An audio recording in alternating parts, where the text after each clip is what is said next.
ये कहानी एक ऐसी औरत के ऊपर आधारित है जिसका पति जंग में घायल हो जाता है और फिर वो अपनी पत्नी की पर्सनल जरूरतों को पूरा नहीं कर पाता, जिस वजह से वो औरत अपने ही नौकर के साथ अपनी जरूरतों को पूरा करती है। अब इसके बाद कहानी में आगे क्या होता है ये हम आज की इस एक्सप्लेनेशन में देखने वाले हैं। पर दोस्तों उससे पहले अगर आपने मेरे दूसरे चैनल को अभी तक सब्सक्राइब नहीं किया तो प्लीज उसे भी जल्दी से सब्सक्राइब कर लीजिए। वहाँ पर मैं इससे भी तगड़ी तगड़ी मूवीज को एक्सप्लेन कर रहा हूँ। तो चलिए अब बढ़ते हैं एक्सप्लेनेशन की तरफ। फिल्म का नाम है लेडीज चैटरलीज लवर और ये फिल्म 2015 में रिलीज हुई थी। मूवी की शुरुआत में हम कुछ लोगों को देखते हैं जो एक खदान में काम कर रहे होते हैं। तभी अचानक वहाँ एक धमाका होता है और ओलिवर नाम का एक आदमी जो उस खदान में काम करता था वो उनकी मदद के लिए भागता है और लोगों को बाहर निकालता है। और उनमें से टैडी नाम के एक आदमी की मौत हो जाती है और उसकी डेड बॉडी को उसके घर पहुंचाया जाता है। इसके बाद एक पार्टी में हम कोनी नाम की एक खूबसूरत लड़की को देखते हैं। तभी उसके पास एक आदमी आता है जिसका नाम क्लिफर्ड चैटरली था और वो बहुत अमीर था। अब कुछ देर तक बातें करने के बाद वो दोनों एक दूसरे से इम्प्रेस हो जाते हैं और साथ में डांस करने लगते हैं।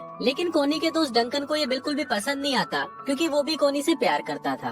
अब इन दोनों की ये मुलाकात प्यार में बदल जाती है और वो दोनों एक दूसरे से शादी कर लेते हैं। और शादी के वक्त वो दोनों ये कसम खाते हैं कि वो दोनों एक दूसरे से हमेशा वफादार रहेंगे और कभी भी एक दूसरे का साथ नहीं छोड़ेंगे। अब उन दोनों की मैरिज लाइफ बहुत अच्छी चल रही थी, पर अगले दिन ही क्लिफर्ड को सेना में जाना पड़ता है क्योंकि वो एक सोल्जर था। वहीं जंग के दौरान क्लिफर्ड घायल हो जाता है और उसे वापस घर भेज दिया जाता है। आज क्लिफर्ड घर आ रहा था और सभी बहुत ज्यादा खुश थे और उसका वेलकम करने के लिए घर के बाहर खड़े थे। क्लिफर्ड को देखकर कोनी बहुत ज्यादा खुश होती है, पर तभी हम देखते हैं कि जंग में घायल होने के बाद क्लिफर्ड के पेट के नीचे का पूरा हिस्सा पैरालाइज हो जाता है। अब क्लिफर्ड अपनी हालत से लाचार था और वो सबको थैंक यू बोलकर अंदर आ जाता है। वहीं कोनी क्लिफर्ड को जिंदा देखकर खुश तो हो रही थी, पर वो भी अंदर ही अंदर बहुत दुखी थी। उनकी खुशियों भरी जिंदगी में कभी ऐसा मोड़ भी आएगा ये किसी ने सोचा नहीं था। इसी बात से दुखी होकर क्लिफर्ड खुद को मारने की कोशिश भी करता है, पर तभी कोनी उसे रोक लेती है और वो उसे विश्वास दिलाती है कि वो हमेशा उसके साथ रहेगी। अब इसकी दूसरी तरफ हम ओलिवर को देखते हैं जो अपनी मंगेतर को लेटर लिख रहा होता है। इस बार ओलिवर किसी खदान में काम नहीं कर रहा था, बल्कि इस बार वो जंग में था। कुछ दिनों बाद जब ओलिवर अपने घर आता है तो वो अपनी मंगेतर को किसी दूसरे आदमी के साथ देख लेता है और वो उससे बिना मिले ही वहाँ से चला जाता है। कुछ दिनों बाद ओलिवर काम मांगने के लिए क्लिफर्ड के पास जाता है। फिर जब क्लिफर्ड उससे बात कर रहा होता है तब उसे पता चलता है कि ओलिवर जंग में उसी के अंडर काम कर रहा था। क्लिफर्ड इससे काफी इम्प्रेस होता है और वो ओलिवर को उनके पक्षियों का ख्याल रखने का काम देता है।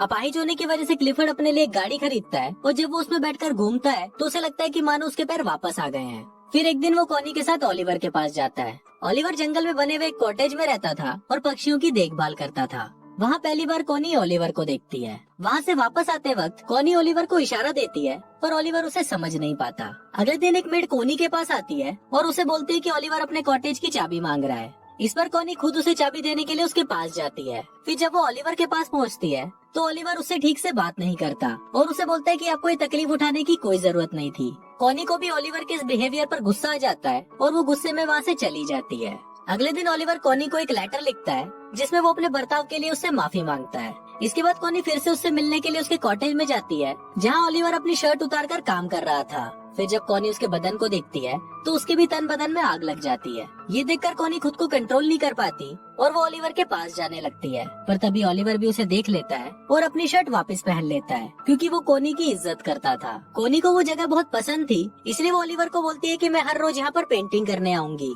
इस पर ओलिवर उसे बोलता है कि मैं ये जगह आपके लिए साफ कर दूंगा और मैं किसी और जगह चला जाऊंगा। कोनी उसे बोलती है कि तुम्हें कहीं भी जाने की जरूरत नहीं है और तुम मुझसे इतना भाग क्यों रहे हो। यहाँ कोनी ओलिवर से गुस्सा हो जाती है और वहाँ से जाने लगती है, लेकिन तभी बारिश आ जाती है, इसलिए वो ओलिवर के साथ उसके कॉटेज में चली जाती है जहाँ वो दोनों आग जलाकर खुद को गर्म करने लगते हैं। पर तभी ओलिवर वहाँ से उठ जाता है क्योंकि वो कोनी के इरादे समझ रहा था। कोनी उससे पूछती है कि तुम मुझसे दूर क्यों भाग रहे हो, तो ओलिवर उसे बोलता है कि मैं तुमसे दूर नहीं भाग रहा, बस मैं डर रहा हूँ क्योंकि अगर क्लिफर्ड को हमारे बारे में पता चल गया तो मेरी नौकरी चली जाएगी। अब क्योंकि ओलिवर ने कोनी को गर्म करके ठंडा ही छोड़ दिया था, इसलिए वो वहाँ से अपने घर चली जाती है। एक दिन कोनी क्लिफर्ड को बोलती है कि मुझे बहुत अफसोस है कि हमारा कोई बच्चा नहीं है। इस पर क्लिफर्ड उसे बोलता है कि मैं बहुत कोशिश कर रहा हूँ और वो अपने शरीर को ठीक करने के लिए उस पर करंट के झटके देने लगता है। क्लिफर्ड दर्द से बहुत चिल्ला रहा था और फिर जब आखिरी में कोनी से उसका दर्द देखा नहीं जाता तो वो क्लिफर्ड को रोक देती है। अब क्लिफर्ड इस काम में नाकाम हो गया था, इसलिए वो रोने लगता है।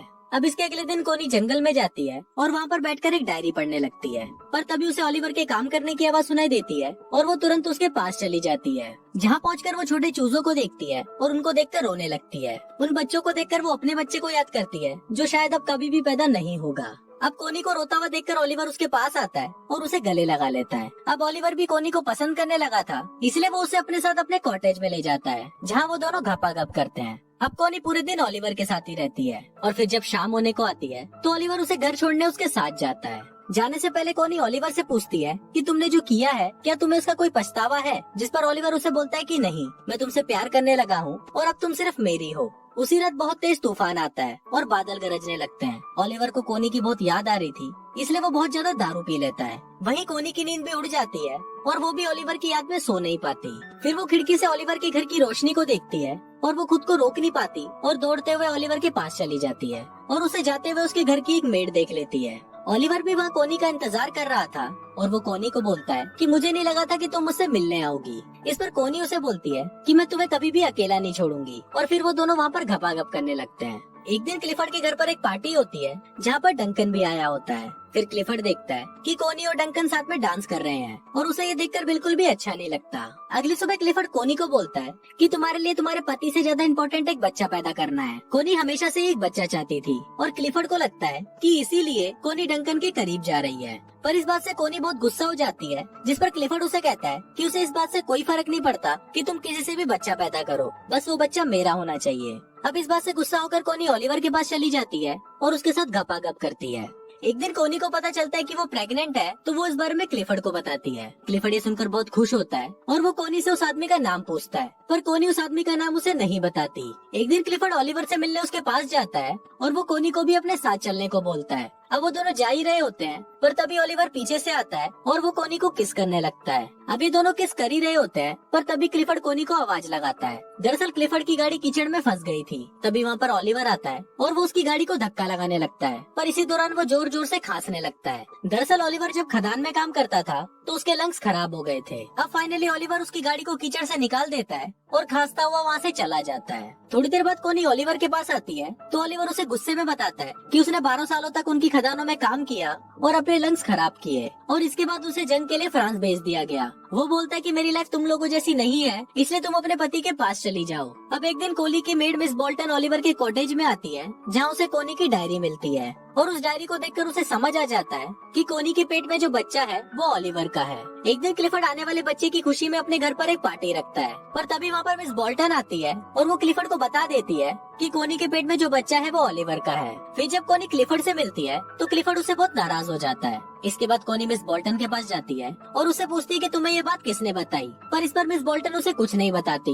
अब कोनी को लगता है कि शायद मिस बोल्टन को ओलिवर ने बताया होगा, पर मिस बोल्टन उसे बोलती है कि उसने उसे कुछ नहीं बताया। अब इस पर कोनी रोने लगती है और वो उसे बोलती है कि मैं ओलिवर से बहुत प्यार करती हूँ। फिर मिस बोल्टन उसके पास आती है और उसे माफी मांगते हुए बोलती है कि जल्दी ओलिवर के पास जाओ वरना तुम्हारा पति उसे मार देगा। ये सुनकर कोनी भागते हुए ओलिवर के आउट हाउस में जाती है और देखती है कि वहाँ पर कोई नहीं था। ये देखकर कोनी रोने लगती है, पर तभी वहाँ पर ओलिवर आ जाता है और उसे देखकर कोनी उसे गले लगा लेती है। इसके बाद हम देखते हैं कि कोनी क्लिफर्ड के घर पर आती है, जहाँ कोनी उससे डिवोर्स मांगती है, पर क्लिफर्ड उसे मना कर देता है और ओलिवर को बुलाने के लिए बोलता है। पर फिर जब ओलिवर वहाँ पर आता है तो वो दोनों आपस में बहस करने लगते हैं और फाइनली कोनी और ओलिवर क्लिफर्ड के घर को छोड़कर चले जाते हैं। उनके जाते वक्त क्लिफर्ड वहाँ पर आता है और वो कोनी को तलाक देने के लिए मान जाता है। अब कोनी और ओलिवर क्लिफर्ड से बहुत दूर चले जाते हैं और हमेशा हमेशा के लिए साथ रहते हैं और कुछ इसी तरह से ये फिल्म यहीं खत्म हो जाती है।